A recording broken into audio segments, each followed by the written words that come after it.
So hello guys, it's me again, J23 pa ako.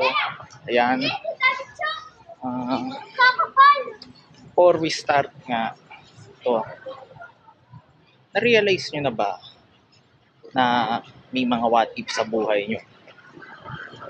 Na feeling nyo kulang na kulang kayo?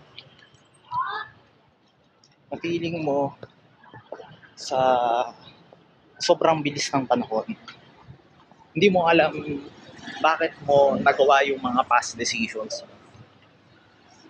Ano yan eh, sa experience ko kasi, ano yan, madami talagang regrets. Kasi kahit sabihin mong may nagawa ka na maganda sa'yo or sa ibang tao, hindi ka pa din pati makukontento eh.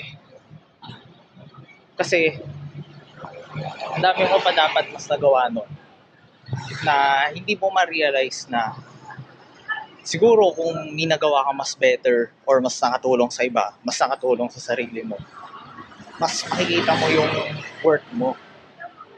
Kasi during that time, nakita ko na okay pala yung ginagawa ko noon eh. Kasi akala ko nung time na yun, marami pang chances. Kaya feeling ko, nakontento na ako doon.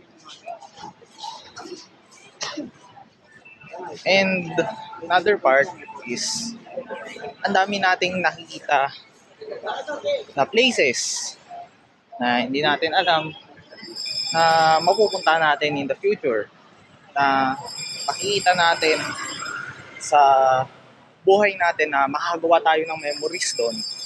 Kasi hindi naman din porket nakapunta ka na doon once or next time or next. Depende. Kasi majority yan. Hindi natin alam yan. Kahit anong pangyari sa buhay. And Okay, down. so kung sabihin na ano yan eh, kung ikukumpara yan sa mga pagtingin mo sa relationship o sa buhay ng iba, kala mo okay lang eh. Kala mo okay ka lang.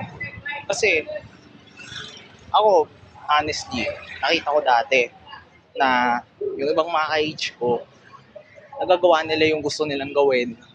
Nakikita nila na masaya sila sa ginagawa nila. While ako, TBH, ano talaga eh, hindi ako nakukontento sa ginagawa ko dati. Kasi may mga ginagawa tayo sa buhay na tinitingnan natin yung buhay ng iba. Kasi sa tingin natin, possible din sa atin na ganun. So to be continued yung next part ng vlog na ito na honest review, and see you in the next vlog. Don't forget to subscribe and to share. Bye-bye!